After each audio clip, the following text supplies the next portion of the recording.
Ay, naunsa naman sad ning braids na naguba naman pod ne. Ohoy, naaritas kagayan ron na yun. Unya, mamuli naman sad may sa mong bukid. Pero dili taagi sa bagong dala nila, nindot kay ulo. Mo teleport mo gudo ka. Wala mo kabalon si teleport mo. Karang kalit lang ang kawala ba ni mo? Ito ka speakers. Uy, ginoo ko, medyo hadlok ba? Hadlok ko naunsa pag teleport mo. Maabot pala kag Zimbabwe na nayati na. Pero ay hadlok. Apto ginasulayan. Uy, ginoo ko hadlok. Yung kay gaasubaw. Tanawar gano lain. Yung kay yung paminaw ba? Pero sa mo nung pag-abot sa pikas kung di yun ni mo suwayan. Oh my God. Tinuod yun di ay tanawa. Naabot mi sa Pangilbi Bridge.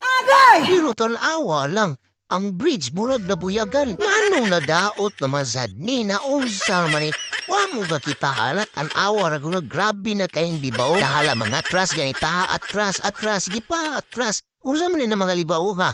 Take na? Tanawa? Onya, kung wato ka sa unahan, naghiwiwi ang mga linya, mulwa gamitig ruler.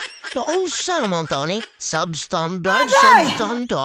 Sige lang, kay ang sunod na kong presidente kay babae, but pwede ko mitikuloso, may ka ng mga babae, so, ma-beauty na dahil na bridge. Adto na boy, kapoy ko na.